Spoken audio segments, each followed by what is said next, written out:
So, an example for this photovoltaization is removing mercury from the soil. So, it is used as a primary method to remove the mercury as mercuric ion, and it is converted into less toxic elemental mercury. And same way, we can also remove the cesium from the soil. Now coming to phytoremediation to treat metal contaminants for pollutants. So it includes first phytoextraction. It is also called as phytoaccumulation. So it is the uptake of contaminants or pollutants from the soil and removes from the root moves from the root and concentrated at the different part of the plant. That's why it is called as phytoaccumulation, and this accumulation is done on different parts of the plant like stems, leaves, etc. And plants are allowed to grow, and for this method these plants are allowed to grow for a period of time, and they are harvested on the area which is polluted with the metals. Now after this harvest, they are either incinerated or burnt or compost to recycle the metals. After harvest, either they may be burned into ash or they are used to recycle this metals. And benefit for this method is the contaminants are permanently removed from the soil. The best benefit or advantage of this method is these pollutants or this metallic pollutants or metal contaminants can be permanently removed from the soil with the help of phytoextraction. This is the small diagrammatic representation of phytoextraction, and phytoextraction can be done on the soil that containing contaminated with heavy metals like lead, mercury, cadmium, zinc, nickel, etc. These are absorbed through the root and it is transported through different parts of the leaf and stored at leaves or stems and for a period of time, and they are harvested either to burn into ash or they are recycled. This is a small method. This is a method of phytoextraction. Now next method is rhizofiltration. We know that rhizo stands for root, and in this method the absorption precipitation onto the plant roots or absorption of contaminants in the solution surrounding the root zone due to the biotic and abiotic process.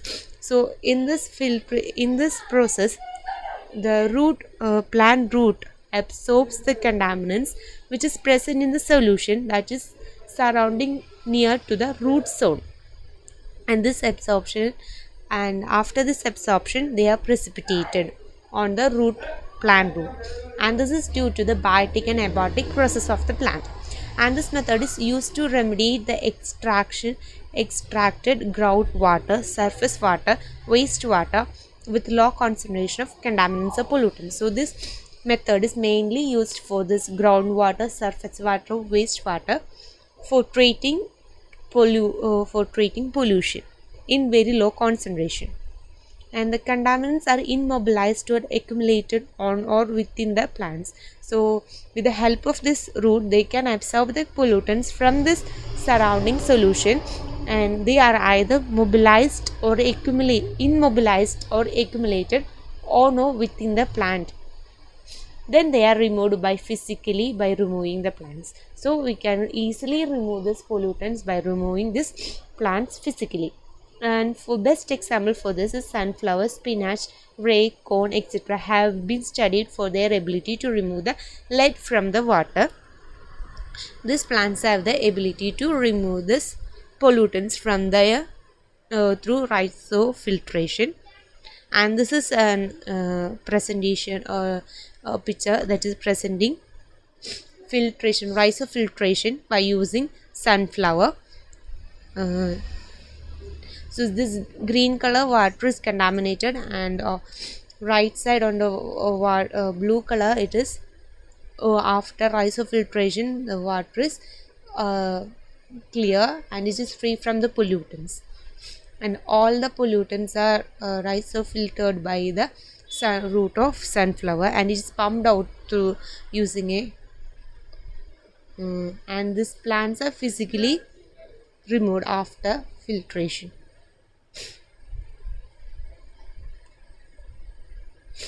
Now coming to phytostabilization. Next method is phytostabilization.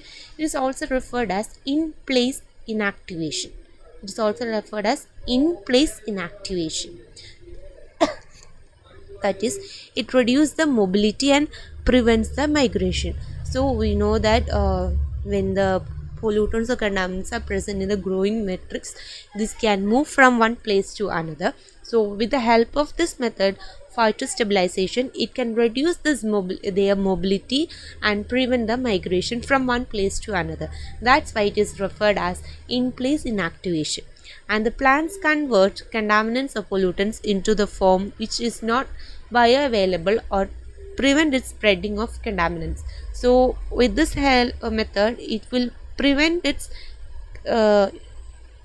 spreading, and it is converted into the form which is not bioavailable. It is not bioavailable.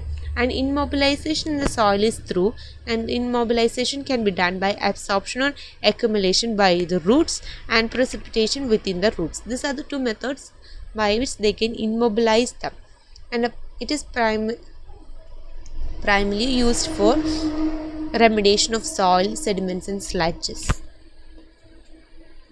The use of pre-established vegetation cover at the sites where natural vegetation fails to survive due to the high metal concentration in the surface of soil.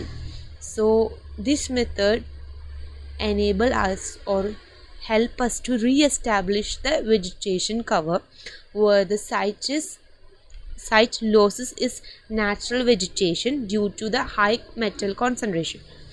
So this high metal concentration can be reduced with the help of phytostabilization, and no disposal of hazardous materials or biomass is required. And there is only a disadvantage is that the contaminants remain in the soil itself.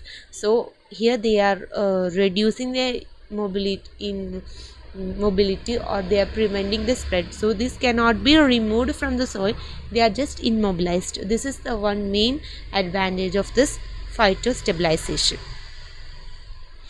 Now coming to the advantages of phytoremediation. What are the advantages? Let's look that the cost is very lower than that of the traditional process, both in in-suit and ex-suit. A cost is very low, and the plant can easily monitored. So each plants used for this bioremediation can easily monitored, and multiple contaminants can removed within the same plant. So using single plant or same plant, multiple contaminants or pollutants can be removed, and minimal land disturbance, eco-friendly and low maintenance, and it involves no noisy or expensive equipments are not required for this method. These are some advantages of phytoremediation, and these are the disadvantages of phytoremediation. That it takes long period of time to recover the site, and limited surface area and depth occupied by the root. So the root of the plants can is limited to its structure of the soil.